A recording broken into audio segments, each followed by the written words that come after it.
gentlemen, California socialism, promising heaven, delivering hell. Please welcome, from Save Our States, Trent England, and California Representative Devin Nunes.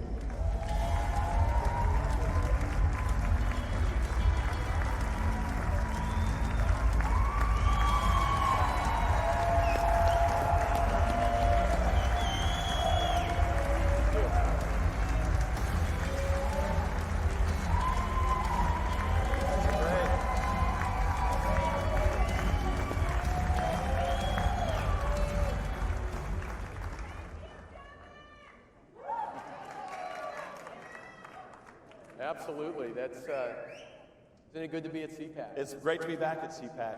Thank you. Thank you for the warm welcome.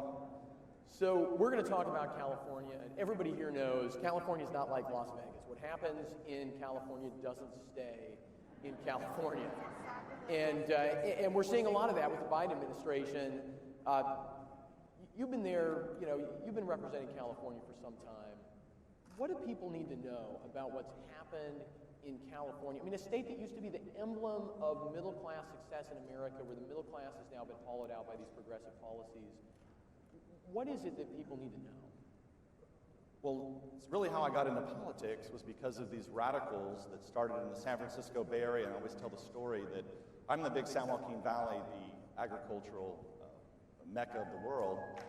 And, all right, we got somebody from the San Joaquin Valley back there. And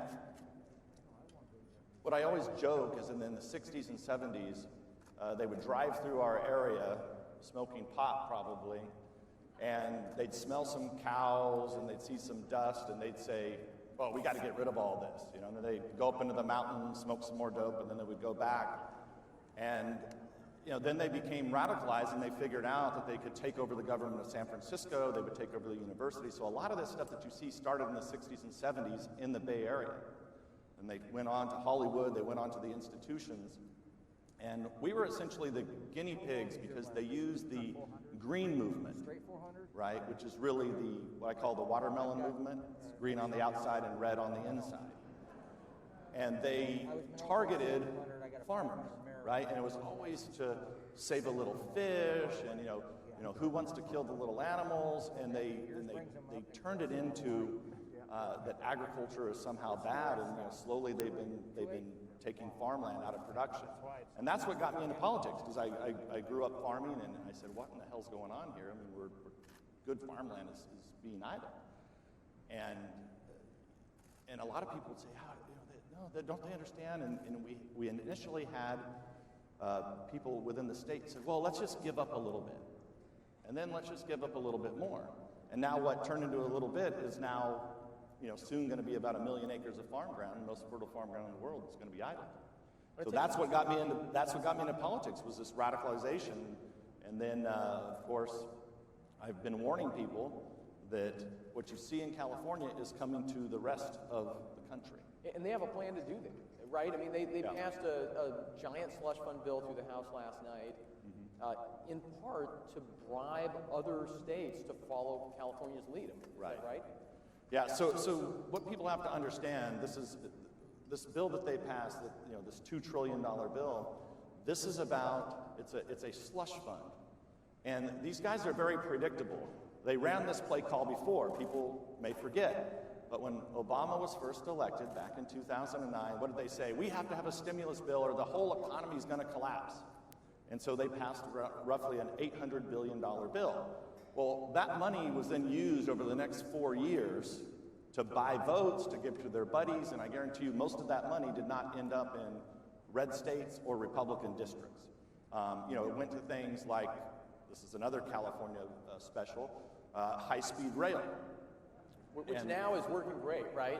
In California? Yeah, so I get a little bit offended because they call it the train to nowhere, but nowhere is actually where I live, so I don't really like that. But it's a little over 100 miles long. They went through and they carved through and took people's land away from them. And it's essentially, if any of you have seen it, it's worth actually seeing, because you'll be driving down the Central Valley, the freeway, and you'll look up and you'll think that you're looking at, you think you're back looking at some Roman or Greek ruins. because you've got these huge pillars that are standing up, going across the freeway, and this thing's like not even half built, and we're tens of billions of dollars in, and we're going to do tens of billions of dollars more. And I wouldn't be surprised if this slush fund that they passed, if they're not going to put more money into this high-speed rail. I mean, you already know that part of this money is going to go to build a tunnel from Silicon Valley to San Francisco. Now, look, these tech oligarchs are the last people that need anybody's money. And they sure as hell don't need a tunnel from Silicon Valley to San Francisco. They don't want to have to sit in traffic in their Teslas, though, right? I mean, that... Well, the other funny thing about these guys in Silicon Valley that continue to do this, I thought everybody's panicked with COVID, and who the hell's going to get into a train or a bus? I know they're not going to. Yeah. So, I mean, the left is always really good at consolidating their power, right? When they take power, they figure out how to tip the playing field in their direction. We're seeing that with H.R. 1 in Congress, which I interpret, and I want you to tell us if this is right, that H.R. 1 is basically about taking California election practices and trying to force them on the whole country. Is that right? And what have you seen in California as election? Yeah, absolutely. So what happened in California, I think it's important, it's a good question so that everybody understands what they did. So we had absentee voting. A lot of people liked it. It was very convenient. You could sign up for it, signature, and then eventually, then they moved to permanent absentee voting, which that was very simple, reduced paperwork, it was not a problem. Then they came along and said, well, when you go into the Department of Motor Vehicles, you're gonna register to vote. Even if you don't want to register to vote, they register you to vote. And and the first little game they played is, if you walked in and said, no, I don't want to be registered to vote, then they'd say, okay, and they'd not only register you to vote, but they made you a permanent absentee. So then the ballot was being mailed directly to your home. Then what they said, so essentially then over the last, 5 years, virtually everybody's registered to vote, and ballots are just flying out everywhere. The next thing they did is they made it so that you could actually go and pick up the ballots. So, as a matter of fact, any of you that are in here, even if you're a foreigner, you can actually go to California and you can go door to door and harvest ballots if you'd like. Okay? So imagine that replicated across the whole country. And that's kind of what you saw. That's why, if people forget, right when this pandemic hit, one of the first people to come out and say we were going to have to do absentee voting was Obama. And they said that back in May. I think it was April or May is when he first said that. It was the first time that I had seen that, and I was thinking, what?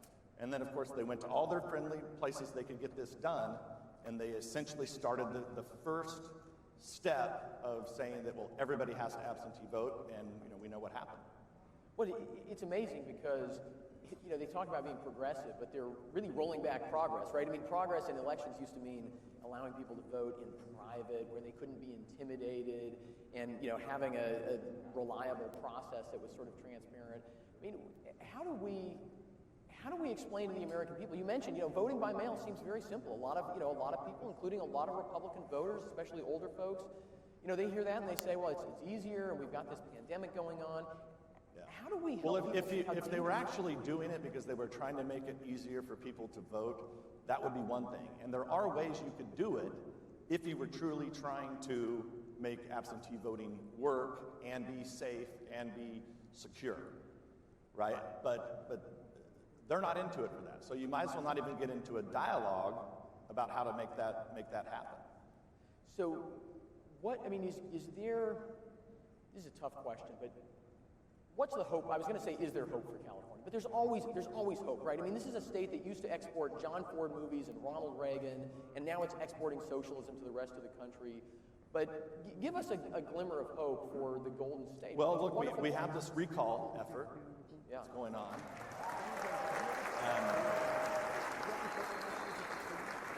So it's going to be fascinating to see how this is going to work, because essentially there's two questions. So one is, do you want to recall Newsom, yes or no? Yes, okay. The second question is, then anybody who wants to run can be on the ballot and run. So Republicans, Democrats, Independents, and it's essentially, so if the answer is yes to recall, then you have to vote who would want to replace Newsom. So Newsom can't be on that ballot. So what we're going to have to do is, as conservatives, we're going to have to rally behind one candidate. There's a lot of good candidates that are talking about it right now. At the end of the day, when it comes time to push this, we're going to have to really rally behind one. Those candidates will have to work it out. They need to get out and campaign and rally behind one. What's the timeline for that? And the thing to watch for is when the left starts eating their own. So as soon as a prominent Democrat announces that they're going to run, that's when it will probably slide and Newsom will have a good chance of actually being recalled. Because they take a big risk of not putting a prominent Democrat on that ballot and only leave it to Republicans. What's the timeline? How does this play out in California? Well, they're gonna delay it, but most of the experts believe that the recall election will be sometime in the fall, so October, November, December. So back to Congress. Where does this big slush fund bill go? I mean, it's heading for the Senate. Obviously, there's a one vote. Yeah, and it is a slush fund. You guys understand that. They're doing this. It's a Trojan horse. They're using COVID. We just passed a COVID bill 45 days ago, that Donald Trump signed into law.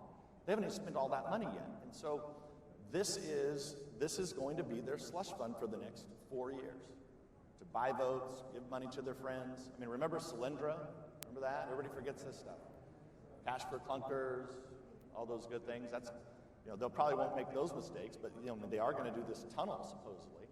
And that is headed over to the Senate. I mean, headed to the Senate, and look, my guess is that eventually, look, you're talking about $2 trillion.